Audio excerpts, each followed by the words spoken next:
Iran ने उसके uranium संवर्धन की निगरानी के लिए लगाए गए उपकरणों को किया बंद। हाय ला, ये क्या हो गया मम्मी, ये तो कुफ्र हो गया। अंतर्राष्ट्रीय परमाणु ऊर्जा एजेंसी के बोर्ड ऑफ गवर्नेंस की वियना में बैठक से ठीक पहले इस कदम को दबाव बनाने की एक रणनीति के रूप में देखा जा रहा है। ईरान एक बार फिर से दबाव बना दिया, जबरदस्त तरीके से दबाव बना दिया। अब क्या होगा, उपकरण बंद करा दिए। कौन से उपकरण बंद करा दिए, कौन से बंद कराए, देखना पड़ेगा भाई। आइए देखें जरा, न्यूज़ सही है कि नहीं। यूएन न्यूक्लियर वॉचडॉग, ईरान ने संयुक्त राष्ट्र परमाणु निगरानीकर्ता के 2 कैमरे को बंद किया, रिपोर्ट में दावा। इससे पहले सील भी तोड़ चुके हैं। फुल दादागिरी चल रही है ईरान की, कोई कुछ नहीं कर पा रहा है, सब चुप बैठे, सूम में बैठे, किसी को पल्ले नहीं पड़ रहा ये हुआ क्या। फिर क्या, तो आखिर क्यों बंद कर दिए, कुछ ना कुछ अंदर करना होगा। और ये कब किया गया, ये दावा ऐसे वक्त किया गया जब अंतर्राष्ट्रीय परमाणु ऊर्जा एजेंसी IAEA कि इस सप्ताह एक बैठक में पश्चिमी राष्ट्र ईरान की निंदा करने की तैयारी में थे। ले भैया, निंदा करनी तो पूरी कर लो, आधी अधूरी क्यों, ठीक है ना। चलिए और आगे चलते हैं। ईरान का कहना है कि परमाणु स्तर पर संयुक्त राष्ट्र के 2 निगरानी उपकरण बंद हैं। ले भैया, अब क्या करें।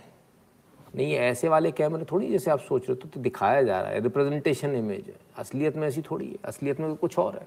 तो काहे के लिए बंद कर दिया, क्यों बंद कर रहे हैं भाई, कुछ तो रीज़न होगा। आइए रीज़न भी देखेंगे, रीज़न समझें। ईरान की परमाणु सुविधा में 2 IR-6 सेंट्रीफ्यूज कैस्केड स्थापित करने की योजना, सनरा निगरानी समूह। अब क्या कर रहा है भाई, ये बड़ा लफड़ा है। अच्छा, ये IR-6 सेंट्रीफ्यूज कैस्केड किस किस को मालूम है। मैं भी कितना मूर्ख हूं, कैसे सवाल पूछता हूँ। रुको यार, मैं दिखा देता हूँ कैसा होता है।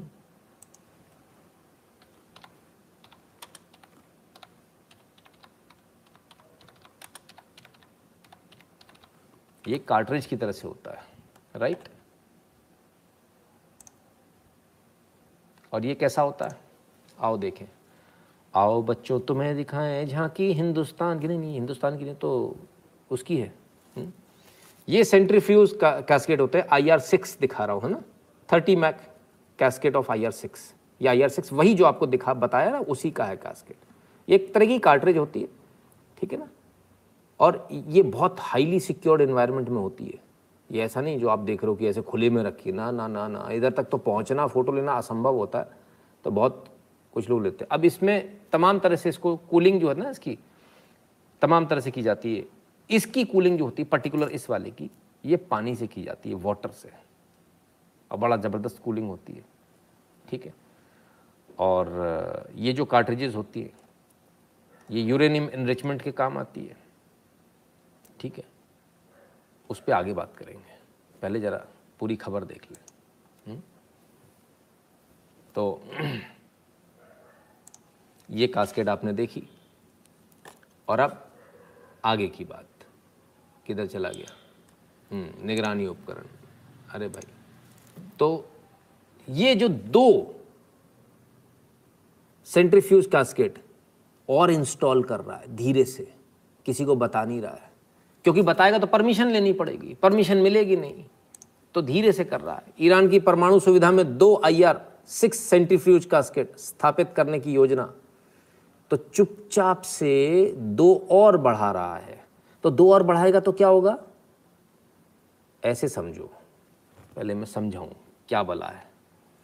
इसको ऐसे समझो कि पहले तो यूरेनियम एनरिचमेंट क्या है, इसको समझा दूं देसी भाषा में।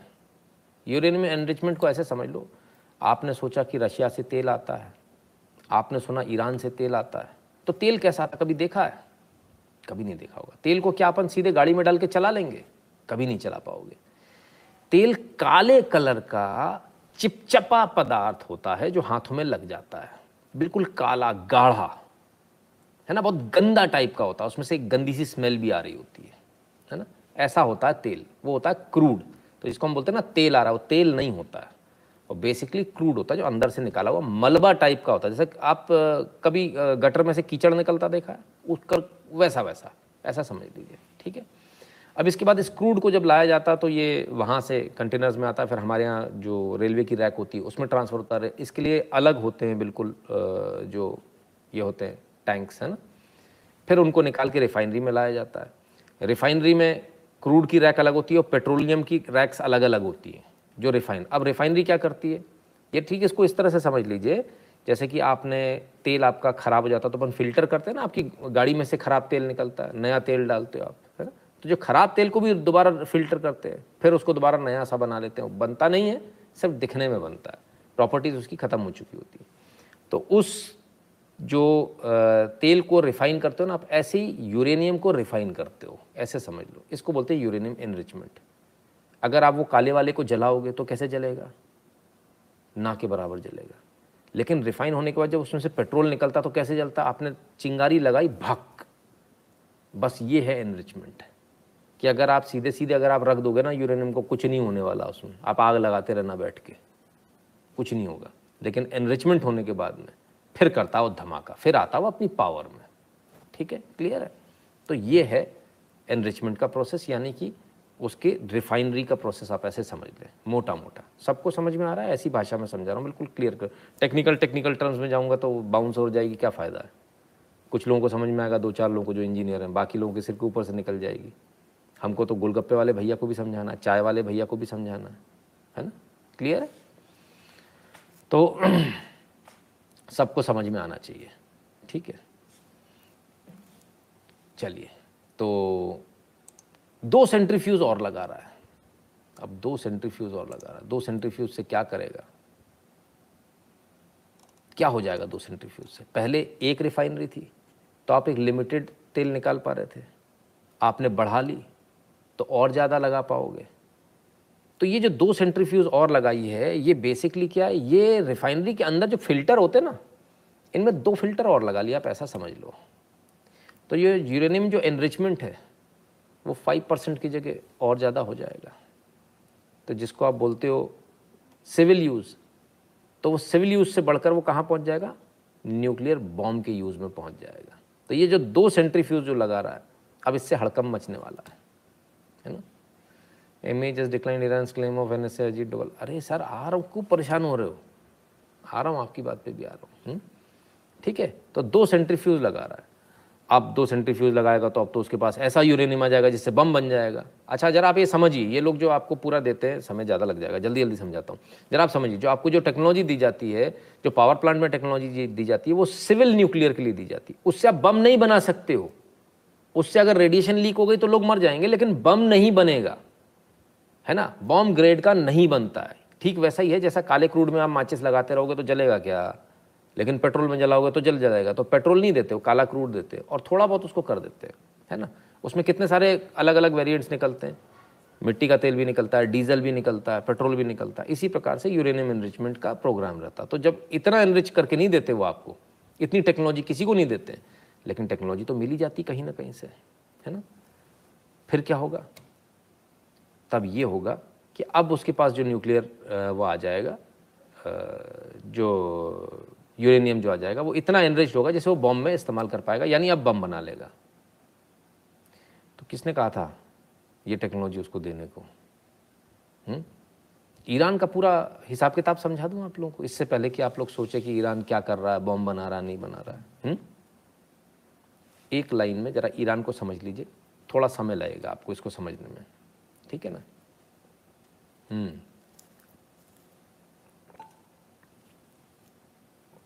जो इतने शरीफ बन रहे हैं, जो अब चिल्ला रहे हैं, 1950 में आपको ले चलता हूँ। 1950 में अमेरिका ने खुद ने कहा था तुम न्यूक्लियर पावर प्लांट लगाओ, तुम्हारे पास पैसा बहुत है, तुम न्यूक्लियर पावर प्लांट लगाओ। 1950 में 1967 में तेहरान न्यूक्लियर रिसर्च सेंटर था, TNRC, उसे इस्टेब्लिश किया गया। Atomic energy organisation of Iran, AEOI, इन दोनों के साथ मिलकर तमाम सारे जो रिएक्टर्स लगाने थे, वो रिएक्टर अमेरिका ने यहाँ लगाए। 5 मेगावाट पहला जो है ना 5 मेगावाट का रिएक्टर लगा था 1967 में। अमेरिका ने लगाया, अमेरिका चला रहा था, अमेरिका ही इनको यूरेनियम दे रहा था, सप्लाई दे रहा था यूरेनियम के, ले जाओ। अब ये चिल्ला रहा है कि ओह वो तो बम बना लेगा, तो तुमको ज्ञान नहीं आया था, तब तुमको पैसा कमाना था। मैं इसकी और सच्चाई बताता हूँ। इन्होंने इसके बाद क्या होता है, इसके बाद ये होता है कि 1968 में 67 में इन्होंने लगाया, चालू कर लिया। 1968 में अमेरिका फिर से जाता, बोले एनपीटी साइन कर लो, न्यूक्लियर नॉन प्रोलिफरेशन ट्रीटी, यानी डिसआर्ममेंट कर देंगे, आपके पास न्यूक्लियर बम नहीं होगा, इसकी ट्रीटी साइन करो, आपके पास बम नहीं होना चाहिए, जखीरा इकट्ठा नहीं करोगे, आपके पास न्यूक्लियर बम नहीं होगा।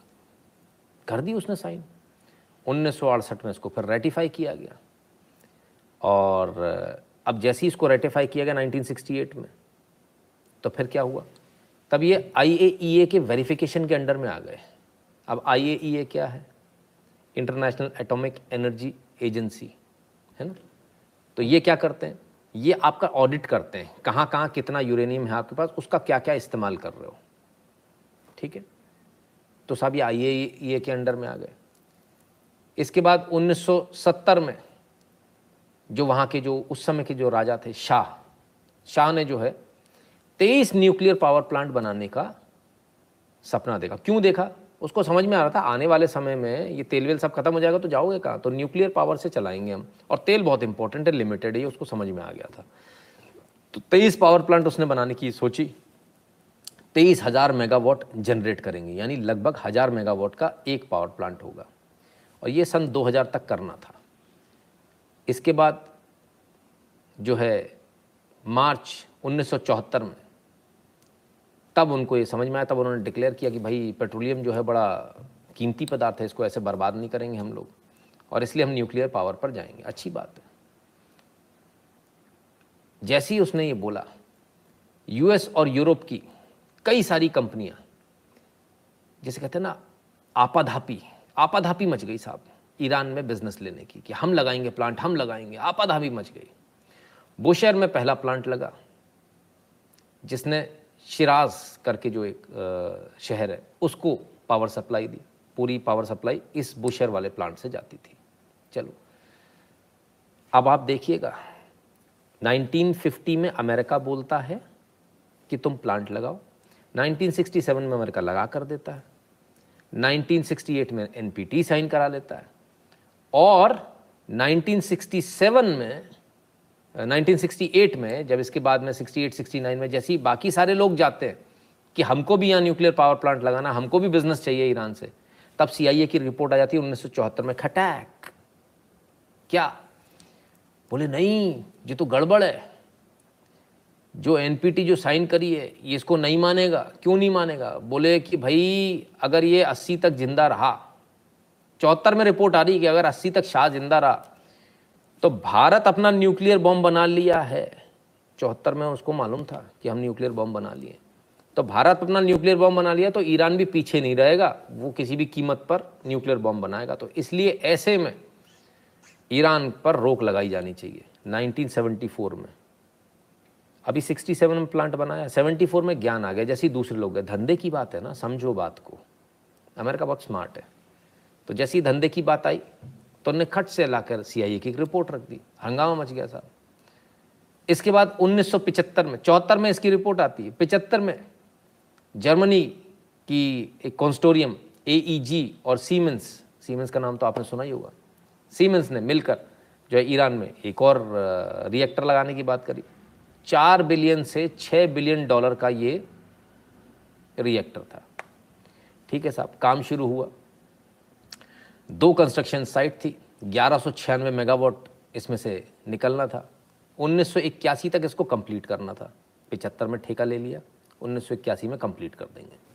चलो, फिर 1975 में ईरान ने स्वीडन की एक कंपनी यूरोडिफ में, स्वीडन का जो शेयर था यूरोडिफ में, वो 10% का शेयर ले लिया, इसने खरीद लिया। पैसा था ईरान के पास, बहुत पैसा था, तो ले लिया भाई, तेल बेच बेच के पैसा आ रहा था। अब जो ईरानियन सरकार थी, फ्रेंच सरकार और ईरानियन सरकार दोनों जो है उसी कंपनी में यूरोडिफ जो है उसमें फ्रांस का मेन था, तो इसका जो ये था फ्रांस इसको मेनली चला रहा था, 10% की हिस्सेदारी इनकी हो गई। फ्रांस ने अब एक और गेम खेला, बोले यूरोडिफ में तो और भी बहुत सारे लोग हैं, तो एक काम करते हैं सोफीडिफ खोल लेते हैं। सोफीडिफ में क्या है, ईरान और फ्रांस सब अपनी अपनी जुगाड़ लगा रहे हैं। जर्मनी अपना प्लांट लगा रहा है, उन्होंने यूरोडिफ हटा के सोफीडिफ कर लिया, बस तुम और मैं आपस में धंधा कर लो, काय को इतने सारे लोगों को लेकर के आना, चलो सोफीडिफ हम लगाएंगे। तो सोफीडिफ में 25% का शेयर यूरोडिफ का डाल दिया कि तुमसे भी मान्यता मिल ही रहे मुझे, तुम नाराज़ नहीं हो जाना कहीं। बाकी का आपस में डिसाइड कर लिया, चलो साहब। 180 मिलियन डॉलर 1977 में जो है वो रेजा शाह ने इसमें पैसा लगाया, और यूरोडिफ की फैक्ट्री जो है उसमें पैसा लगाया। 10% शेयर इसने खरीद लिया, 10% इन्होंने वहाँ से दे दिया, कुल मिला के शेयर की स्वैपिंग हो गई इधर से उधर, आपस में एक दूसरे से, तुम मेरे में हिस्सेदारी कर लो, मैं तुम्हारे में हिस्सेदारी करता हूँ, ठीक है। पार्टनर्स एक दूसरे को सेफ करने के लिए ऐसा करते हैं, सब सेफ होना चाहते हैं।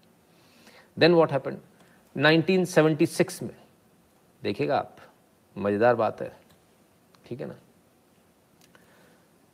General Gerald Ford, US president Ford, 1976 में, 74 में रिपोर्ट आ गई ये तो बम बना लेगा। 76 में फोर्ड साहब आ गए, यूएस के प्रेसिडेंट, और तेहरान से कहते हैं कि आपके पास मैं आपको एक चांस देता हूँ, आप यूएस बिल्ट रीप्रोसेसिंग फैसिलिटी और extraction of plutonium nuclear reactor ले लो, ये मैं आपको देने को तैयार हूँ। बाबा रे बाबा, एक बात बताओ, अभी तो आप कह रहे हो कि बम बना लेगा, 74 में, 76 में फिर से आप आ जाते हो कि एक काम करो, उसके अगला स्टेप आप दे रहे हो उसको, प्लूटोनियम एक्सट्रैक्शन का। वेरी गुड, मतलब आप तो पूरी चेन ही पूरी कर देना चाहते हो, चलो साहब गजब है। तो अमेरिका जिसने 74 में कहा कि इसको कुछ टेक्नोलॉजी नहीं देनी चाहिए, 76 में खुद से आकर बोलते हैं इनके प्रेसिडेंट कि हम आपको देने के लिए तैयार है, ये हम दे देंगे, लेकिन लेकिन लेकिन हमारी बात सुनो। बोले, ईरान बोला बताओ भैया।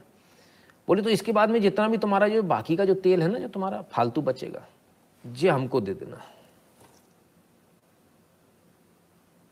कमाल की बात है ना। तो 74 की रिपोर्ट इसका मतलब फर्जी थी, सारा खेल तेल का चल रहा था। ये सोचिए, मैं 1974 और 76 की बात कर रहा हूं आपसे, अभी तो 20-22 में आया ही नहीं हूं। ये कब से ये खेल चल रहा तेल का, आप सोचिए, ठीक है। खैर, ईरान ने बात नहीं मानी। 1979 में यूनाइटेड स्टेट्स ने वेस्टर्न यूरोपियन गवर्नमेंट के साथ में ईरान के न्यूक्लियर जो प्रोग्राम है उसको कंटिन्यू रखा, और 1979 में जो है ईरान का रेवोल्यूशन हुआ, ईरानियन रेवोल्यूशन के नाम से जिसे जाना था। उसमें जो शाह की जो सरकार थी उसको अपदस्थ कर दिया गया, उखाड़ फेंका गया, तख्ता पलट हो गया, अब तो बवाल हो गया। तो 79 में जैसे ही अपदस्थ हुए, इनके अच्छे रिश्ते तो शाह से थे, ठीक है। अब शाह तो चला गया, अब क्या करें, भरोसा कैसे करें। तो जो इंटरनेशनल न्यूक्लियर कॉरपोरेशन जो चल रहा था इनका ईरान से, वो कट ऑफ हो गया। सिर्फ इनका नहीं हुआ, जर्मनी की जो कंपनी थी सीमेंस एजी और क्राफ्टवर्क यूनियन जो साथ में मिलकर कंसोर्टियम बना के काम कर रहे थे, उन्होंने भी काम करना बंद कर दिया।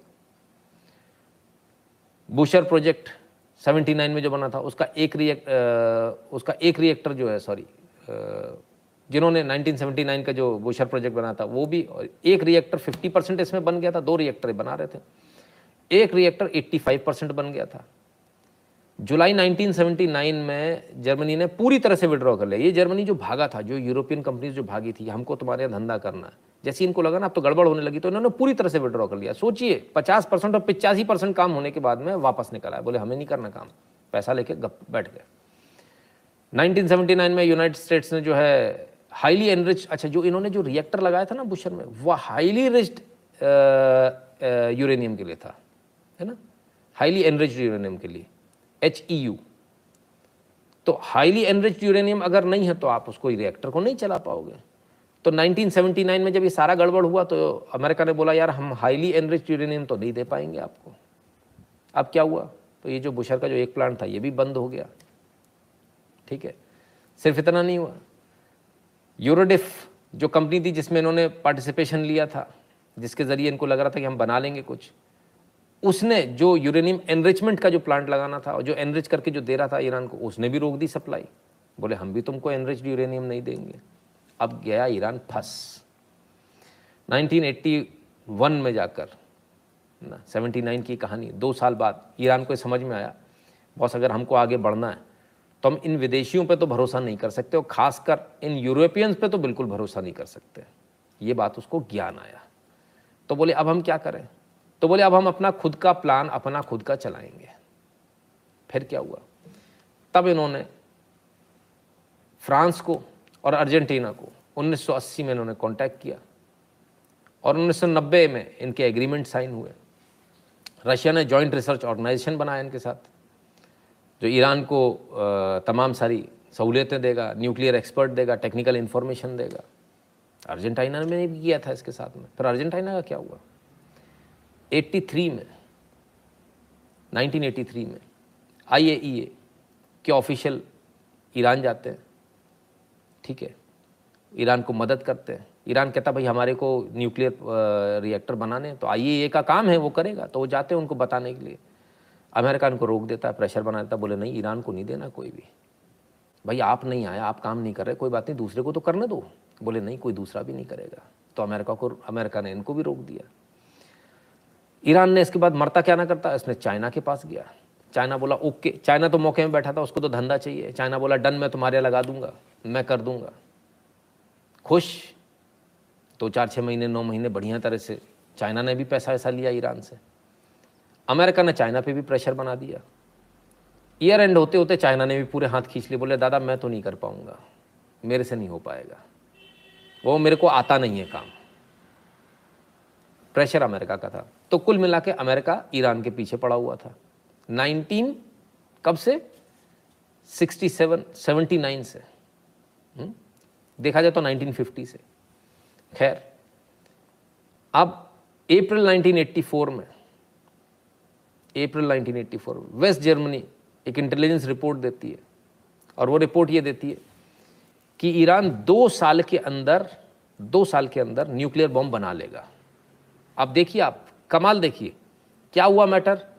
जब अमेरिका से काम छिना, जर्मनी वगैरह पहुंचे तो क्या बोला, अरे ये तो बॉम्ब बनाने का काम शुरू कर देगा। जर्मनी से भी काम छिन गया, चाइना पे पहुंचने लगा, रशिया पे पहुंचने लगा। तो जर्मनी कहता है 2 साल में बम बना लेगा, रुको इसको, 2 साल में बम बना लेगा, हमको काम नहीं मिल रहा भैया, पैसे पचा गए। इसके बावजूद ये हाल है। कितने सगे हैं लोग, मैं बता रहा हूँ, कितने ईमानदार है ये देश। ये देखिए आप, चोर चोटे बेईमान, ठीक है ना। और ऐसी बेईमानी हमको भी करनी आनी चाहिए। तो खैर, अब जर्मनी ने बोल दिया साहब 2 साल में बम बना लेगा। काम तो अमेरिका से भी जा चुका था, अब रशिया के पास जाने वाला था। उसी साल साहब 84 में US की सेनेट में उनके एक सेनेटर खड़े हुए, उन्होंने कहा मेरे पास पुख्ता जानकारी है, 7 साल में ईरान बम बना लेगा। कब? 1984। अब 84 से 2 साल गिनो गुरुजी, 86 हो गए, बम बना लिया। चलो 84 से 7 साल गिन लो, बम बना लिया। तो साहब बम बना लेगा, बम बना लेगा। ये तब से जिसका धंधा चला गया वही कहता है बम बना लेगा। Hats off to you, you know all these amazing. धन्यवाद विशाल गजवाल जी। तो साहब जिसको देखो, जिसके हाथ से काम छिन जाए, जिसके हाथ से लड्डू चला गया, वो चिल्लाने लगता है उस लड्डू में जहर है। बड़े कमाल की बात है। जब तक मेरे पास है तब तक मैं चाट चाट के खा रहा हूँ। कमाल है साहब, वाह अरे धंधा। तो सोचिए भारत कितना पीछे रहा इन चीज़ों में। खैर, अब क्या होता है? 84 में ये चीज़ें होने के बाद ईरान इराक का इसके बाद में युद्ध होता है, और बुशर के दोनों रिएक्टर्स जो है वो डैमेज हो जाते हैं। काम तो नहीं चल रहा, बंद पड़े, लेकिन डैमेज हो जाते हैं। तो अब डैमेज हो गए तो रेडिएशन निकलने का खतरा, तमाम सारी इन चीज़ों को लेकर IAEA के पास जाता है ईरान, यार ये दोनों डैमेज हो गए, इनको किसी भी तरह से रिपेयर करो। तो IAEA को भी रोक दिया जाता है कि बोले नहीं नहीं इसको नहीं।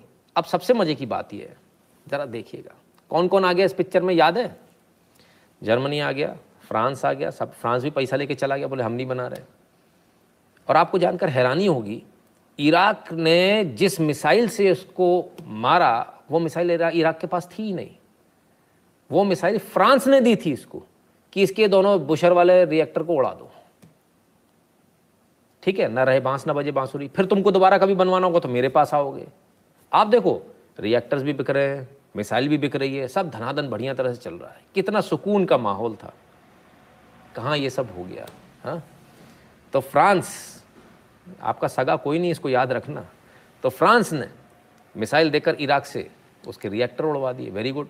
ईरान को ये बात बड़ी बुरी लगी, यार ये तो बड़ा गलत हो रहा है, डबल क्रॉस हो रहा है मेरे साथ। हो भाई, लगना भी चाहिए। जानू, यू लव मी नो, तुम उससे बात कर रहे हो, उससे बात क्या कर रहे हो, तो डबल क्रॉस हो गया, खेल ही अलग हो गया। खैर, फिर क्या होता है, 1985 में ईरान फ्रांस के ऊपर प्रेशर डालता है। बोले बॉस, या तो मेरा काम पूरा करो और नहीं तो मेरे पैसे वापस करो, मुझे तो एनरिच्ड यूरेनियम की डिलीवरी चाहिए। तो फिर रिएक्टर रिपेयर किसने कर दिए? बट ऑब्वियस ईरान ने खुद ने कर लिए, आत्मनिर्भर। हंगामा हो गया।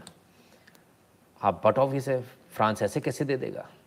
फ्रांस ने बोला ना तो पैसे वापस करेंगे, एनरिच तो यूरेनियम हम नहीं दे पाएंगे आपको। हाँ ठीक बात है, क्यों देंगे, जब हमको फायदा होगा तो देंगे, हमारे जूते तले दबे रहो तो देंगे। अब ईरान की दादागिरी देखिएगा। लेबनान से 1985 में फ्रांस के लोगों को इसने हॉस्टेज बना लिया, सीधे सीधे आतंकवाद उठा लिया गन पॉइंट पे, बोले तुम्हारी ऐसी की तैसी। और सिर्फ इतना नहीं, 1986 में पेरिस में टेरर अटैक करा दिए, बम धमाके करा दिए, धनादन धनादन। अब बम धमाके, नागरिक को मार के क्या मिलेगा? पहले उसने लेबनान से इनके नागरिक को हॉस्टेज बनाया था, नागरिक से क्या मिलेगा? तो फिर इसने पेरिस में बम धमाके करा दिए। तो बम धमाके किस पे कराएंगे? नागरिक पे। इतना पागल है क्या ईरान? ईरान ने वो काम कर दिया जो कोई नहीं कर पाया। उसने यूरोडिफ का जो मैनेजर था जॉर्जिस बेसी, उसको उड़ा दिया, खेल खत्म। इसी के दम पर तुम चलाते हो ना पूरा, उसी को उड़ा दिया। पूरा मामला दारोमदार लटक गया। अब लोगों को समझ में आ गई कि ईरान जो है पीछे तो हटने वाला नहीं है। फ्रांस ने इसमें जो है इन्वेस्टिगेशन कराई तो ईरानियन, भाई ऑब्वियसली ईरान ने करवाया था तो ईरान का ही नाम आएगा, तो ईरान का नाम आया। फिर अचानक से 1985 में, मतलब 1-2 साल इसकी इन्वेस्टिगेशन चली, 86 में ये हुआ था। अचानक से फिर जो होता है, फिर एकदम से उसको याद आता है कि जानू मुझे तुम्हारी याद आ रही है। वो शाम लौटा दो मेरा वो सामान लौटा दो, याद आ गई पुरानी। तो साहब वापस चले गए। एकदम से यू टर्न होता, कहते ना ना ना ना ना ना। फ्रांस का दिमाग चेता। फ्रांस ने कहा एक काम करते हैं, इसको एनरिच्ड यूरेनियम दे देते हैं। और फ्रांस में एक प्रॉब्लम चल रही थी उस समय, घनघोर लेफ्ट विंग की, एक्शन डायरेक्टे। तो फ्रांस ने कहा एक तीर से 2 निशाने करो। अचानक से एक यू टर्न आता है खटाक से। जो कल तक कह रहे थे कि ईरान की इंटेलिजेंस ने धमाके कराए, वो कहते ना, मेरा बाबू एकदम सीधा है, इसने कुछ नहीं किया, बाबू लव यू। और पूरा का पूरा दारोमदार जो है उठाकर इस लेफ्ट विंगर पर रख दिया था। बोले ये मिलिटेंट ऑर्गेनाइजेशन है, लेफ्ट विंग इसने कराया है। और उसके बाद ताबड़तोड़ एक्शन डायरेक्टर जो था इनका, उस संस्था के लोगों को ताबड़तोड़ तरीके से धनाधन मौत के घाट उतारा जाता है। लोगों को पकड़ के जेल में डाल दिया जाता है, एग्जीक्यूट कर दिया जाता है, खेल खत्म। अपने घर का कांटा निकल गया। वो लड़ रहा है, रोज हमारे आदमी मार रहा है, कब तक लड़ेंगे? इसको एनरिच्ड यूरेनियम देना, भैया तेरे को दे देंगे, तू कलेश छोड़।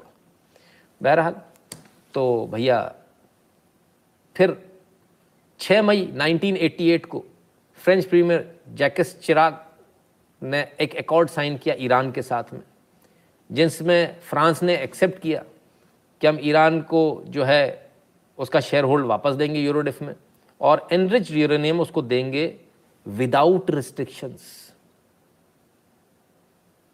कितना अच्छा है ना, कमाल है। ईरान ने हमला कर दिया, पहले ऐसा मालूम चल रहा था, फिर इन्वेस्टिगेशन हुई, इन्वेस्टिगेशन में मालूम चला ना मेरा बाबू तो बिल्कुल सीधा है, ये तो इसने किया है, मालो इसको।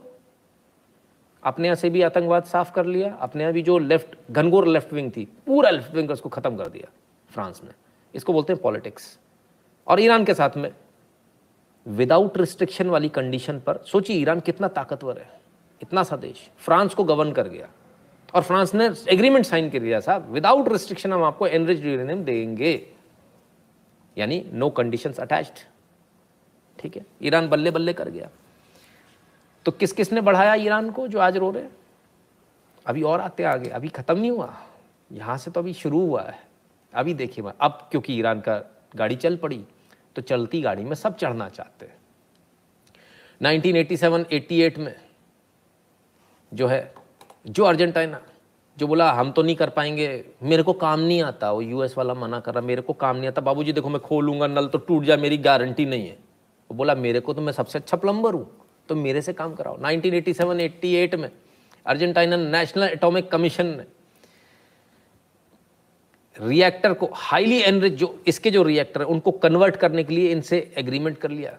हाईली एनरिच्ड हम बना दे, तुम कहां चक्कर में पड़े हो, तुम फ्रांस से ले रहे हो जाके, तुम मूर्ख हो, हम तुम्हारे यहीं बनवा देंगे, तुम खुद ही हाईली एनरिच्ड कर लो। अरे शाबाश, अर्जेंटीना ने रिकॉर्ड तोड़ दिया साहब, फट पहुंच गए। बोले 19.75% ले जाऊंगा तुम्हारे इसको में, जो 5% पे तुम अभी लेके बैठे हो।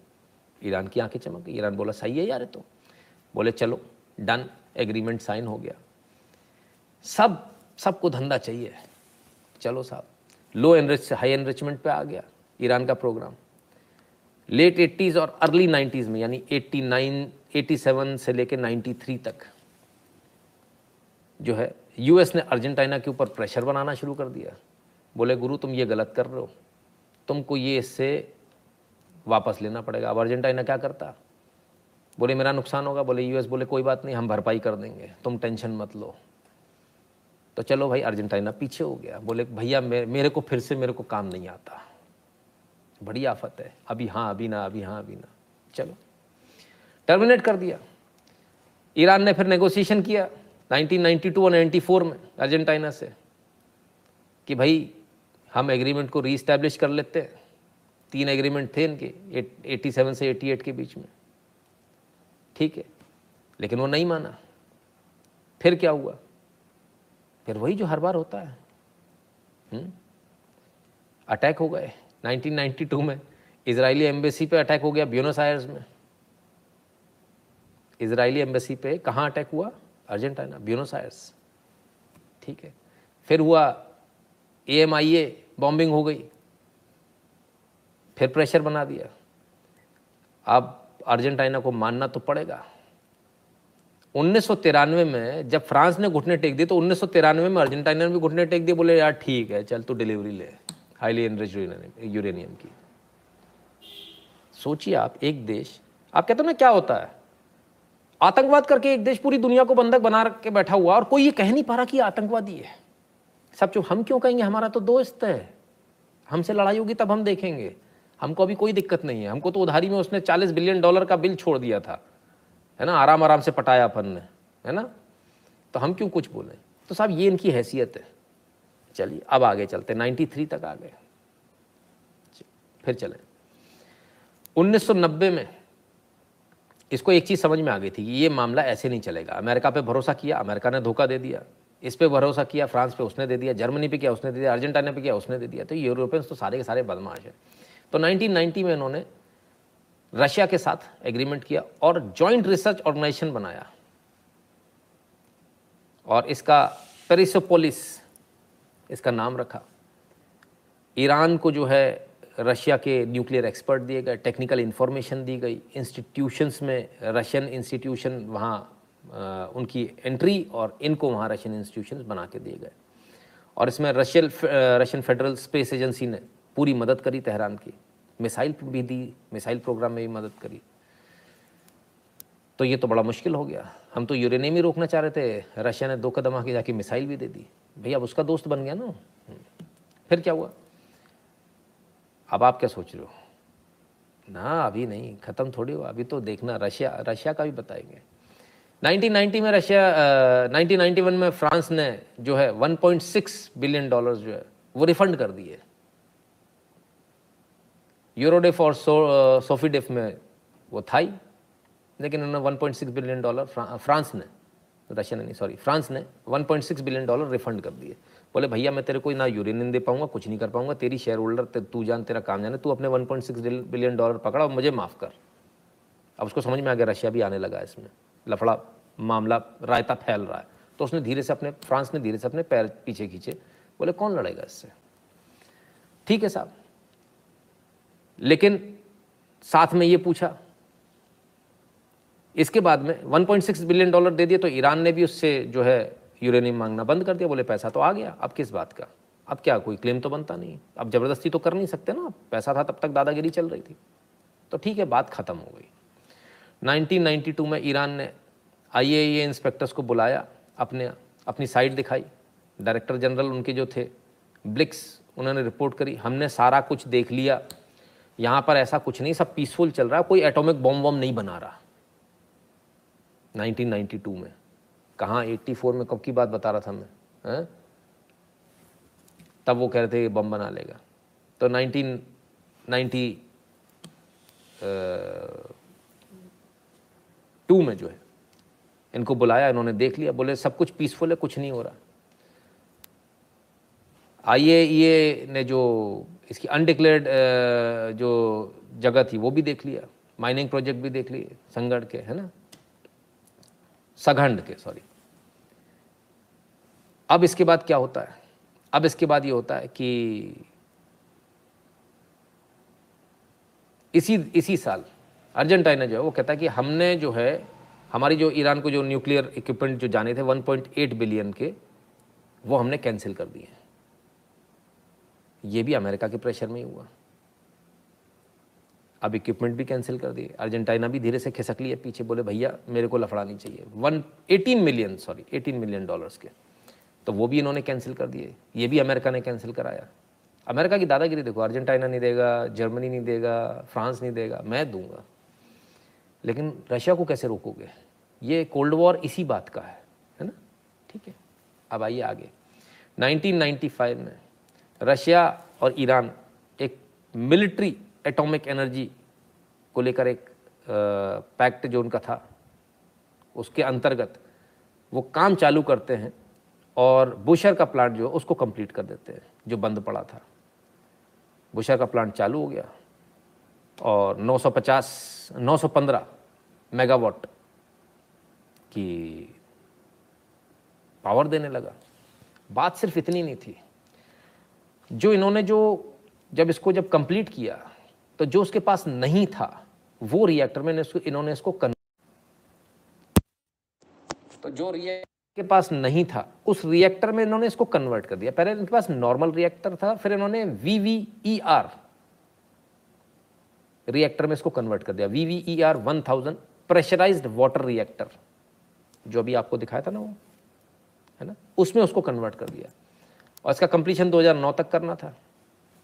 भाई इन्होंने वो कॉन्ट्रैक्ट ले लिया रशिया ने, और मिलिट्री एटॉमिक ने लिया था इनकी, तो कोई कुछ बोल भी नहीं सकता था। अब इस सब के बाद 1996 में US जो है चाइना को तैयार कर लेता है, यार तुम जो कॉन्ट्रैक्ट तुमने वाली है ना कंस्ट्रक्ट करने का यूरेनियम कन्वर्जन प्लांट का, उसको तुम उससे पीछे हट जाओ। चाइना कहता अच्छा पीछे हटूं, मेरा तो नुकसान हो जाएगा। बोले कोई बात नहीं, मैं भरपाई करूंगा। अमेरिका वो है जिसने हर जगह अपनी मरा ली है सब तरफ से, तो बोले ठीक है मैं नुकसान भर दूंगा तुम्हारा। अब वो जिस भी तरह से भरा, उनसे सामान खरीद के भरा, जैसे भी भरा। लेकिन चाइना इतना तेज था कि चाइना ने हाथ तो पीछे खींचे, लेकिन उसको अमेरिका को भी कंट्रोल में रखना था, तो उसने पूरे ब्लूप्रिंट दे मारे ईरान को। हम काम नहीं कर रहे लेकिन ब्लूप्रिंट दे मारे, काम कैसे होगा ये तुम समझ लो, ये ले जाओ, पूरे ब्लूप्रिंट ले जाओ। लंका लगा दी सबकी, तो कोई किसी से कम नहीं है, ठीक है ना। अभी रुकिए, और मोहम्मद इब्रादई जो है, इन्होंने इसके बाद जो IAEA के डायरेक्टर है, उन्होंने इसके बाद जाके कंस्ट्रक्शन साइट्स भी देखी, तमाम सारी चीज़ देखी, तो हैरान रह गए ये कैसे हो रहा है। तो ईरान ने बताया, बोले मेरे पास तो सब है, मैं तो सब बना लूँगा, तुम टेंशन मत लो, ठीक है। तब क्या होता है, ये सारी कहानी होती है। फिर ये सब चलती रहती दांव पेच। इसके बाद बम फूटता है। बम फूटता 2015 में, जब अकबर हाशमी ईरान के ये रिवील करते हैं कि उन्होंने न्यूक्लियर बॉम्ब बना लिया है। अकबर हाशमी ये रिवील करते हैं कि ईरान 2015 में रिवील करते हैं कि ईरान के पास ये बॉम्ब है और इराक पर इसका इस्तेमाल कर सकता था। इराक पर भी यही कहकर हमला किया गया था कि इसके पास न्यूक्लियर बॉम्ब है। इराक के पास कोई न्यूक्लियर बॉम्ब नहीं निकले। ईरान को भी यही कहा गया कि इन्होंने हाईली इनरिच्ड, इस सब बीच में ना, ये सारे झगड़े में बीच बीच में आते रहो, बोले अरे हाईली इनरिच्ड इन्होंने वो ले लिया। मालूम चला अमेरिका ने जो इक्विपमेंट्स दिए उसी का ट्रेस था, वो एक ट्रेस के ऊपर इन्होंने बोला कि नहीं नहीं तो हाईली इनरिच्ड कर लिया इसने यूरेनियम को, नहीं किया था। अब इस पूरे एपिसोड में आप मुझे बताइए दोषी कौन है? 1950 में अमेरिका, 1950 के बाद की European union, Germany, France, Russia, China, you name it they have it, everybody. जिसको फायदा देखा वो घुस गया। अरे तुमको इतना ही था तो तुम रुक जाते ना, वो तो अमेरिका के साथ डील कर रहा है, मैं नहीं करूंगा। वैसे तो तुम्हारी लड़ाई है अमेरिका से। चाइना तुम क्यों चले गए थे वहां? पैसा मिल रहा था इसलिए। और फ्रांस, तुम कैसे? वो रशिया धंधा कर रहा तो मैं भी करूंगा। अर्जेंटीना, तू किधर? बोले सब पैसा कमा रहे, मैं पीछे क्यों रहूंगा, मेरे को भी कमाना है। तो साहब ये इनकी असलियत है और ये इसलिए भारत को एनएसजी में नहीं आने देना चाहते। भारत जैसी न्यूक्लियर सप्लायर ग्रुप में आएगा, इन्हें मालूम है भारत सबकी लंका लगा देगा। जो देश टैक्सी से कम किराए में सैटेलाइट छोड़ देता है, जो देश दुनिया का सबसे सस्ता इंटरनेट देता है, जो देश दुनिया का, पूरी दुनिया में ऐसा कहीं नहीं जहां कॉलिंग फ्री है, जो फ्री कॉलिंग देता है, जो देश 2 साल तक लोगों को फ्री इंटरनेट दे सकता है, जो देश 2 साल से ज़्यादा लोगों को फ्री खिला सकता है, अगर उसके पास ये टेक्नोलॉजी पहुंच गई, अगर वो न्यूक्लियर सप्लायर ग्रुप का मेंबर हो। देखिए अभी एक बात समझिए, अब न्यूक्लियर सप्लायर ग्रुप को समझ लीजिए आप, अभी हम ले सकते हैं लोगों से, अपना न्यूक्लियर रिएक्टर लगा सकते हैं, बेच नहीं सकते। इसलिए न्यूक्लियर सप्लायर ग्रुप की हमको ज़रूरत है कि जो चीज़ें हमने अपने बना ली हैं हम उसको बेच तो पाएँ इक्विपमेंट्स को, तो वो आपको बेचने नहीं दिया जा रहा। इसलिए आपको एनर्जी में एंट्री चाइना लेने नहीं दे रहा, और ये चाइना को तो बदनाम किया जा रहा है। ना तो रशिया ये चाहता है कि आप लो, ना अमेरिका चाहता है, ना फ्रांस चाहता है। धंधा सबका मारा जाएगा, बात धंधे की है। युवराज ठाकुर जी धन्यवाद। Hats off to your research guru ji, unbelievable. धीरज जी धन्यवाद। मोहन जी कहते हैं is anything brewing on Indo China border as the news comes that they may attack us any time, what's your analysis? गलती नहीं करेंगे सर वो, है ना, गलती नहीं करेंगे। अब जरा प्रपंच देखिए पूरा कितना बढ़िया है, कोई किसी का सगा नहीं है यहाँ, आपस में दोस्त हैं। America France, Argentina France, France Germany, Germany Argentina, Germany America, सब आपस में दोस्त हैं। लेकिन जैसे ही मौका लग रहा है ना कि धंधा मिल रहा है तो खट से पहुंच जा रहे हैं, बोले तू इसको हटा, मुझे रख, मैं ज्यादा अच्छे से काम करूंगा। तो जो हट रहा है वो क्या करा, ये तो बम बनाएगा, बम बनाएगा, बम बनाएगा, मैंने देखा इसके पास में बम है, इसके बम, इसी जेब में 2-2 बम है। और वो वाला हट जाता तो कहता मैंने देखा इसके पास में 2-2 बम है। क्या मजाक बना रखा है, ये इंटरनेशनल पॉलिटिक्स है सर। और आप कहते हो भारत क्यों इससे संबंध रखता, भारत क्यों उससे संबंध रखता, भारत क्यों ऐसा कर रहा है? कभी नहीं समझ पाओगे आप, और यह आपके समझने की चीज़ नहीं है ना, क्योंकि इसके लिए बिल्कुल अलग दिमाग चाहिए। और आप यकीन मानिए इस पूरी चीज़ को पढ़ने और पढ़कर और उतारने के लिए मुझे भी ये पूरे इन पन्नों को पढ़ते रहना पड़ा आपके सामने, है ना, क्योंकि इतना सारा मैटर याद ही नहीं हो सकता था। पहले मैंने सोचा, मैं यूजुअली लिखे में विश्वास नहीं करता हूँ, पर मुझे बुलेट पॉइंट्स बनाने पड़े, और इतने सारे बुलेट पॉइंट्स हैं सामने, क्योंकि मुझे भी याद नहीं रह सकते थे, असंभव थे इतना सारा याद रहना। मेरा खुद का दिमाग कंफ्यूज हो गया था। मैंने कहा यार ये क्या बवाल है, क्या चोरों की जमात है ना। तो ये पूरी जो है ये चोरों की जमात है, सब अपने फ़ायदे के लिए जीते हैं, आपका सगा कोई भी नहीं है, ठीक है। अब आपने सोचा रशिया तो भारत का दोस्त है, तो रशिया ने इसको सप्लाई किया ईरान को, तो रशिया तो ईरान का दोस्त हो गया। हुआ कि नहीं हुआ, जल्दी से यस और नो फटाफट लिखा करो। आपको जानकर हैरानी होगी कि यूएन में जब ईरान पर सैंक्शंस लगाने के लिए वोटिंग हुई तो रशिया ने उसमें यस में वोट किया कि हाँ इस पर सैंक्शन लगाओ। जानते हो क्यों? क्योंकि तेल रशिया भी बेचता है, तेल ईरान भी बेचता है। बोला इसका तेल बंद होगा तो मेरा बिकेगा ना, बोले ठोको इस पर। वो रशिया जो वहां काम कर रहा है, जिसकी सेना साथ में काम कर रही है, उनकी सेना के साथ में वो कहता है इस पर बैन लगाओ, ये इसको कोपचे में लेके जा रहे हैं। इसे कहते हैं दोस्ती। कब खंजर से आ जाएगा आपके बगल से आपको पता भी नहीं चलेगा, है ना बॉस। तो ये है पूरा। आप जो सोच रहे हो ना कि कोई आपके साथ में, जो ईरान के साथ कर सकते हो आपके साथ क्यों नहीं करेंगे? तो कोई किसी का सगा नहीं है, हमको अपना काम करना है। Sir head spinning with your knowledge, salute Vijay Singh ji कहते हैं, धन्यवाद भैया। तो यहां आपका कोई सगा नहीं है, आपका एक ही सगा है, वो जो बैठा है बाबा दाढ़ी वाला, बस उस पर भरोसा करो। बाकी दूसरे देश पे गलती से भरोसा मत कर लेना, चाहे अमेरिका हो, चाहे कोई हो, चाहे कोई हो। अब तो खैर अब तो हम नेपाल के लिए भी नहीं बोल सकते, बीच में इतना कुछ हो चुका है नेपाल में भी, क्या वहाँ से भी धक धक धक दिल करने लगा है ना। हमने अपनी ताकत पर जीना है, अपनी ताकत पर जिएंगे, ठीक है। अब ये जो इन्होंने कर डाला, माय गॉड, इतना बड़ा काम। अरे नहीं, अभी तो रह गया और रह गया, सॉरी, अभी और बकाया, थोड़ा सा ले लूँ, थोड़ा सा और, इसके बाद भी और बकाया बहुत सारा, उफ। तो खैर नटशेल में ये कहानी है बॉस कि आप इन पर भरोसा नहीं कर सकते। मजे की बात बताऊं आपको कि 2005 में इन्होंने जो यूरेनियम लिया वो कहां से लिया? ईरान ने, पाकिस्तान से।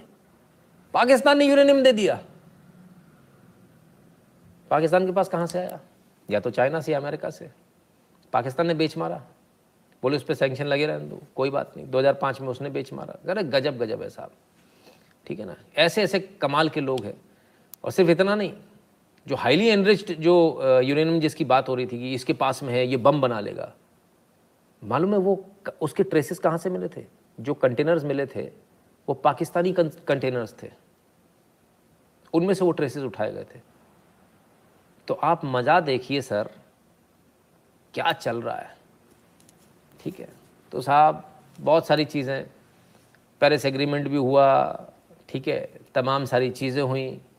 कौन सा एग्रीमेंट और काहे का एग्रीमेंट, लेकिन कुल मिलाकर एक ईरान ने, जरा से देश ने बम फोड़ फोड़ कर इनकी औकात तो याद दिला दी। भाई मुझे तो बड़ा अच्छा लगा। ये जितने बड़े देश हैं आप समझ रहे हैं, ये किसी छोटे देश को पनपने नहीं देना चाहते।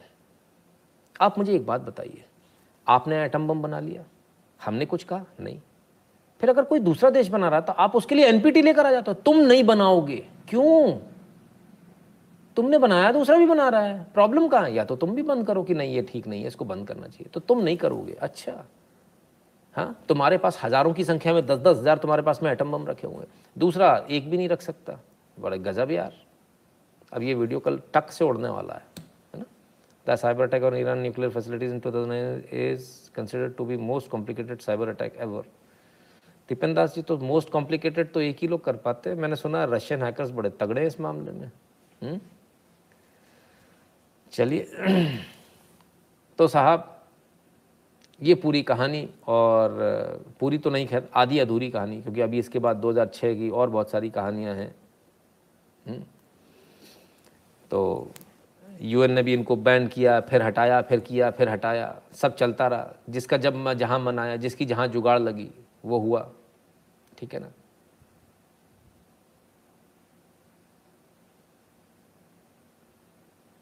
और 2005 में भी इन्होंने जो सील लगाई थी जो उनके न्यूक्लियर प्लांट्स पे, वो सील हटा दी गई थी, तोड़ दी ईरान ने, तो भी कुछ नहीं कर पाए। ब्रीच ऑफ एग्रीमेंट बता दिया, पेरिस एग्रीमेंट का ब्रीच हो गया, फलान हो गया, ढिकान हो गया, लेकिन खैर ईरान को कोई फ़र्क नहीं पड़ा। और 2005 में जर्मनी ने जो है इनको और आगे न्यूक्लियर इक्विपमेंट देने से मना कर दिया, और जितने जो पैसा था वो पैसा इन्होंने रिफ़ंड कर दिया। 1980 में ईरान ने पैसा दिया था, वो रिफ़ंड कब हुआ? 2005 में। कितने ईमानदार लोग हैं ना जर्मनी, ये सारे लोग कितनी अच्छी इमेज बनाकर रखते हैं अपनी सामने सामने। चोर चोटे बेईमान है। ये किस प्रकार का एग्रीमेंट है आपका जिसमें आप पीछे बैक ऑफ हो जाते हो, हाँ, और हमको ज्ञान देते हो? और कौन सा शिमला समझौता की बात करते हो आप जी? उसमें भी देखा जाए तो हमारे फेवर का ही, बट कोई नहीं मानना चाहिए, भारत को कुछ नहीं मानना चाहिए। देखिए जिसके पास डंडा है उसकी चल रही है, जिसकी लाठी उसकी भैंस। मोहन जी कहते हैं दैट से मोदी इज एग्रेसिवली पुशिंग आत्मनिर्भर भारत। हाँ बिल्कुल सर, क्या आप ये रिपोर्ट हमसे शेयर कर सकते हो टेलीग्राम पर, जो अपने PDF पर लिखा है? PDF पर नहीं सर, मैंने वर्ड में लिखा है, छोटा छोटा। फिर मुझे उसमें से काट छाट करनी पड़ेगी काफ़ी सारी, है ना, क्योंकि काफ़ी सारी चीज़ें उसमें और भी लिखी हैं, तो वो मुझे थोड़ा सा देखना पड़ेगा। आई विल ट्राई, अगर पॉसिबल होगा तो मैं उसको देखूंगा, है ना। तो खैर साहब, ये सारी कहानी है। इसी जो रशिया है उसने इनके खिलाफ में वोट किया कि तेल नहीं बिके इसका। भारत ने उसका फ़ायदा उठाया, लेकिन उठा नहीं पाया। निकम्मे थे हम लोग, हमारी जेब में पैसा ही नहीं था। हमारी जेब में जो पैसा था उसका हम घोटाला कर रहे थे बैठकर। आज हमारे पास 600 बिलियन डॉलर्स का कैश रिजर्व है, डॉलर्स का, ठीक है। आज हमारी पोजीशन कैसी है? जितना भी कहीं भी युद्ध होगा हमको सबसे ज़्यादा फायदा होगा। हम कहते हैं ईरान पे अभी सैंक्शन लगने वाला, अभी बैठक होने वाला, हम कहते हैं ईरान पे सैंक्शन लगा दो खटाक से। हमको जो $40 का बेनिफिट हमको जो अमेरिका से मिल रहा है वो क्यों मिल रहा है जानते हैं आप? क्योंकि हम कैश में डॉलर पकड़ा रहे हैं, उसको पेमेंट करना है ना डॉलर के। डॉलर तो देना बंद कर दिया अमेरिका ने, तो हम जो डॉलर दे रहे हैं उससे वो वहाँ से रिटर्न करेगा। सेम हालत किसकी हो जाएगी? ईरान की। इसको भी डॉलर चाहिए, सामान खरीदना, कुछ भी करना है, पेमेंट कहाँ से करेगा? तो फिर हम ईरान से भी हम $30 $40 सस्ता लेंगे ना तेल। अब तो हमारे पास कैश है। पिछली बार में हमारे पास कैश नहीं था, तो हमने क्या किया, तुम हमें उधारी में दे दो। तो उल्टा हम $40 बिलियन का लोन लेके बैठ गए थे। हमारा बिल था $40 बिलियन का। ईरान बोला पहले इसको चुकाओ फिर आगे बात करना, भिखारी देश कहीं से भी चले आते हैं। बेइज्जती हुई थी हमारी। पर आज हमारी स्थिति अलग है। आज की तारीख में यदि ईरान पर सैंक्शन लगते हैं या ईरान का किसी से युद्ध होता तो ये हमारे लिए सबसे ज़्यादा हितकारी है। क्लियर है? आज की तारीख में रशिया का वॉर जितना लंबा चलेगा, यूक्रेन वॉर, ये हमारे लिए उतना ज़्यादा हितकारी है। इस पूरे भारत में मैं अकेला आदमी था, सारे न्यूज़ चैनल्स ने कहा था कि भारत को नुकसान होगा, भारत को नुकसान होगा, भारत को नुकसान होगा। मैं एकमात्र ऐसा था जिसने कहा था भारत को फ़ायदा होगा, भारत को फ़ायदा होगा, भारत को फ़ायदा होगा। और जितना लंबा युद्ध चलेगा उतना ज़्यादा फ़ायदा होगा। ये युद्ध हमको सुपर पावर बनाकर जाएगा, और इसमें जितने लोग कूदते चले जाएंगे हम उतना सुपर पावर बनने की एक एक कदम ऊपर बढ़ते चले जाएंगे। इसको लिख लीजिएगा आज डायरी में। ये युद्ध हमारे लिए बहुत फ़ायदेमंद है ना। अब लोग बोलते हैं युद्ध नहीं होना चाहिए, लोग मरते हैं। राष्ट्र बनाने के लिए कई आहुतियाँ लगती हैं, लोग मरते जीते उससे थोड़ी फ़र्क पड़ता है, ठीक है ना। Sir what about Israel involvement?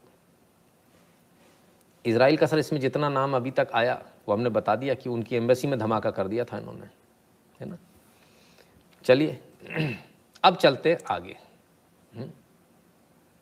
और रशिया और ईरान की जो डीलिंग है ना उस पर बात करते हैं आज की। The Ukraine crisis could sideline the Iran nuclear deal. लड़ाई चल रही है, ये अमेरिकन अखबार छाप रहे हैं साहब, और डील जो है वो साइडलाइन हो जाएगी, साइडलाइन। ये कोई RX कोई आ गए रशिया से, कोई आए कहते शर्म करो। काहे के लिए शर्म करनी? खून से सींचा है इस देश को। दूसरे देश बर्बाद होते हैं, कल होते हैं, आज हो जाए, मेरी बला से। मुझे अपना देश सबसे ऊपर चाहिए, मुझे मतलब नहीं है। और इसके लिए अगर युद्ध लड़ना पड़ेगा तो युद्ध भी लड़ेंगे, सोचने की क्या बात है। ये सोच के थोड़ी बैठे रहेंगे। मुझे भारत नंबर 1 पर चाहिए, सुपर पावर चाहिए। हमने जो कहा उससे दुनिया चलेगी, और ये मैं अपनी ज़िंदगी में देख कर जाऊँगा, आप चिंता मत कीजिए। तमाम युद्ध होते रहे, मुझे कोई परवाह नहीं है। हमारा देश नंबर 1, हमारे देश का फ़ायदा होना चाहिए। सब ये चोर चिकार चिमट्टे यही कर रहे थे अभी तक, सारे के सारे। वो करें तो ठीक 1950 से, और हम अगर आज ये खड़े बैठ कर बात करें तो हम गलत हो गए। सॉरी सर, मैं ऐसी नैतिकता की साड़ी नहीं पहनता। ये नैतिकता आंटी नहीं है यहाँ पर, ठीक है ना। मेरा देश नंबर 1 पे होगा चाहे कुछ भी हो। 2 देशों में लड़ाई नहीं होती तो मैं कहता हूँ करा दो, पर अपना देश आगे होना चाहिए। और अभी बता रहा हूँ आपको कैसे, बहुत जल्दी होने वाला है। तो साहब इन्होंने कहा कि न्यूक्लियर डील जो है उनकी, जो यूक्रेन क्राइसिस से, वो इधर उधर हो जाएगी। अरे साहब कौन सी दुनिया में हो। अभी कुछ दिन पहले की बात है, in Moscow Iran seeks salvage nuclear deal. अपनी न्यूक्लियर डील को बचाने पहुंच गया। ईरान इतना बेवकूफ़ थोड़ी है, आपके पास तो बाद में आया, पहले उधर गया। मार्च की खबर है, तो मार्च में न्यूक्लियर डील को बचाने गया था। अच्छा, हो सकता है। आओ, ईरान ने मना कर दिया, हम तुम्हारे कैमरे बंद कर दिए, तुम्हारी ऐसी की तैसी। कब किया? आज बैठक होने वाली 1-2 दिन में, वो सारे इनका कॉन्स्टोरियम की। तो इतनी हिम्मत कहाँ से आई? क्या मालूम, ईरान के अंदर हिम्मत बहुत है। इतनी हिम्मत कैसे आई? Iran foreign minister meets Modi Jaishankar on maiden tour 9 तारीख। मिले, परसों आ गए थे, कल और परसों मिले। हिम्मत कहां से आई इतनी यार? सोचो जरा, विचारो। लोग कहते 56 इंच का सीना दिखाओ, 56 इंच का सीना दिखाओ। तुम फीता लेके ही घूमते रहना, वो कब सीना दिखा के कब फुला के निकल जाता तुम्हें पता ही नहीं चलती। अच्छा, हमको भी नहीं चलती, घटना हो जाती तब पता चलता, बे पीछे ये था, पीछे देखो, पीछे, तब पता चलती है। ऐसा नेता मैंने अभी तक नहीं देखा। ये देखो, मोदी कोई मेरा सगा वाला नहीं ना, मैं भाजपा का मिस्ड कॉल वाला मेंबर भी नहीं हूँ, है ना, कुत्ता भी नहीं पहचानता मोदी का मेरे को। लेकिन जो रियलिटी है ना बॉस, उससे आंखें बंद नहीं कर सकते आप। ये आदमी वो है जो आंखों से सुरमा चुरा लेता है, खबर नहीं लगने देता। धीरे से ईरान पर हाथ रख दिया, कर बेटा, मैं हूं, कोई दिक्कत नहीं है। ईरान पे लगेंगे सैंक्शन, नोट हमारे पास में एकदम करारे, सस्ते में तेल लेंगे। एनर्जी में अगर पहुंच गए तो धीरे से न्यूक्लियर रिएक्टर फिएक्टर जो बेचना वो भी बेच लेंगे। शाबाश, नहीं सही जा रहे हो एकदम। तो भाई बहुत प्यार से आगे निकल जाते। और वो तो कह रहे थे कि वो तो भारत में आए, पोपट की बात, सॉरी प्रॉफिट की बात करेंगे, हैं? देखो भैया, कह रहे हैं, हम क्या करें। बोले बहुत गुस्सा है वो, प्रॉफिट रो। ईरानी दूतावास का दावा, पैगंबर विवाद पर हुई बात, डोभाल ने सख्त कार्रवाई का दिया भरोसा। ओ हो, अच्छा, अरे बताओ साहब, घुटने टेक दिए भारत ने, घुटने टेक दिए, घुटने टेक दिए। आओ, ईरान से Ajit Doval promised lesson for profit offenders. Oh my God. आइए अब दिखाता हूं। मैंने आपसे कल कहा था ऐसी बात नहीं हुई, नहीं हुई, नहीं हुई। चल जा सिम। On profit row, Iran deletes its version of meeting with NSA Ajit Doval. ओले बेबी, ये क्या हो गया? जानू, मैं तुम्हारा कब तक इंतजार करती रही, तुम नहीं आए। आहा, गड़बड़ हो गई भैया, डिलीट कर लिया पिछला वर्जन जो उन्होंने दिया था।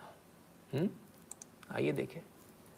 Profit row, not discussed during talks, Iran has pulled down its handout MEA। Oh my goats, dogs and horses, my God, क्या हो गया ये? स्टेटमेंट नहीं देना एक अलग बात होती है, लेकिन आपकी ताकत वहां दिखती है जब एक देश स्टेटमेंट दे दे और वो देश उस स्टेटमेंट को वापस ले। ऐसा होता नहीं है बॉस। इससे पहले कभी सुना? स्टेटमेंट वापस लिया ईरान ने अपना, और उसका विदेश मंत्री भी यही है। ठीक है, घुटने कौन टेक रहा, कुछ समझ में आया? तुमको समझ में नहीं आएगा भाई, कट्टर वालों ना, तुमको नहीं समझ में आएगा, और तुमको कुवैत वाला भी नहीं आएगा। बस मैं आपको इतना बोलता हूं, कुवैत वाला मैटर भी जो हुआ ना, अभी समझ में आ रहा है, मुझे ऐसा लगता है कि ठीक हुआ। ठीक है, बस इतना समझ लीजिए। पूरा आ जाएगा तो मैं आपको भी समझाने का प्रयास करूंगा, अगर इस लायक होगा तो। नहीं होगा तो फिर नहीं समझा पाएंगे। ठीक है, तो भाई आपका देश फायदे में, बस इतना समझ लीजिए मोटा मोटा। चलिए और देखें। Iran prefers no limits for expansion of ties with India. ओले बेबी, अब्दुल्ला बोल दिया, अरे अब्दुल्लाहियान, अरे बाबा रे बाबा, नो लिमिट्स। हाँ, प्यार में कोई लिमिट नहीं होनी चाहिए। ना उम्र की सीमा हो, ना जन्म का हो बंधन। ठीक है, तो भाई सीमा में मत रखो यार, नो लिमिट्स। सारी लिमिट आज क्रॉस कर जाने दो। उफ, आनंद आ रहा है कि नहीं आ रहा, बस ये बताओ। मजा आ रहा है? मजा आना चाहिए भाई आपको। चलिए और देखें, इससे पहले क्या हुआ वो भी देख ले। आइए, इससे पहले भी देख लीजिए। जैसे ही ईरान में सत्ता परिवर्तन हुआ, पहले दिन पहुंच गए जयशंकर जी, पहले दिन। India Iran pull off diplomatic surprise as Jaishankar meets president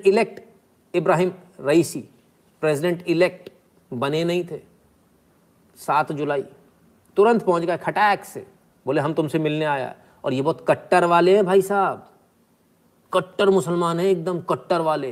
हाँ, अगर आपको नहीं मालूम है तो मैं बता रहा हूँ, ठीक है ना। He is known for his कट्टरता। तो इनसे भी सेटिंग बैठ गई। लोग सोचे थे कट्टर वाला आ गया, अब तो भारत की बनेगी नहीं, और प्रॉफेट मोहम्मद फलान ढिकान वो तो मिलकर आ गए। ऐसा तो कुछ हुआ ही नहीं, उन्हें तो पूछा ही नहीं कि भैया ये क्या हो रहा, भैया क्या कर रहे मोदी जी, मरवा दिया। सर मोदी जी खेल गए, अब भगवान इनकी उम्र लंबी रखे। पूर्व कश्यप जी बहुत ऊंचा खिलाड़ी है यार वो, कम से कम इंटरनेशनल राजनीति कूटनीति में तो उसका कोई जवाब नहीं है। और इनकी और जयशंकर की जोड़ी बहुत खतरनाक है। It's as good as Modi and Amit Shah. International front पर अगर आप देखेंगे इनकी जोड़ी बहुत ज़बरदस्त है। भौकाल टाइट है भारत का, इसमें कोई दो राय नहीं भाई साहब। फिर क्या हुआ, जब इतना कुछ हो रहा है तो अमेरिका का क्या हुआ ना, मैं क्या बताऊं, आप ही लोग देखो। देखता हूँ अगर दिखा पाऊँ आपको तो। देखो ये लफड़ा है भाई, बहुत लफड़ा है। प्रयास करता हूँ भैया दिखाने का, चल जा सिम सिम।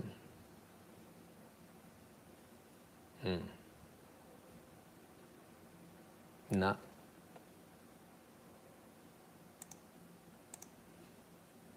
देख लो भैया फिर अमेरिका का क्या हुआ। ओ भैया रे भैया क्या हुआ, इतना कुछ देख के लुढ़क गए, गिल पले। अरे भैया ऐसा ना करो चाचा, तुम ऐसे ना गिरो। अमेरिका गिर रहा है भाई। ओ हो चाचा क्या हो गया, ना ना ना टेंशन मत लो। वो गए जमाने, वो भारत वाले जो आप सोच रहे थे पहले हैं, ठीक है। अभी ऐसा नहीं चलता। माय गॉड, भारत कहाँ से कहाँ पहुँचा जा रहा है। वुप्स। तो ये भारत का, नए भारत का हिसाब किताब है। अभी ये कौन सा टाइम है, अभी शुरू हो गए। आ रही है आवाज,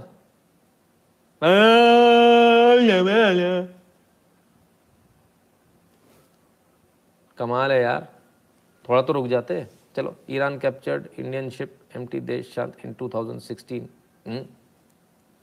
उसका यही काम है पुष्कर जी।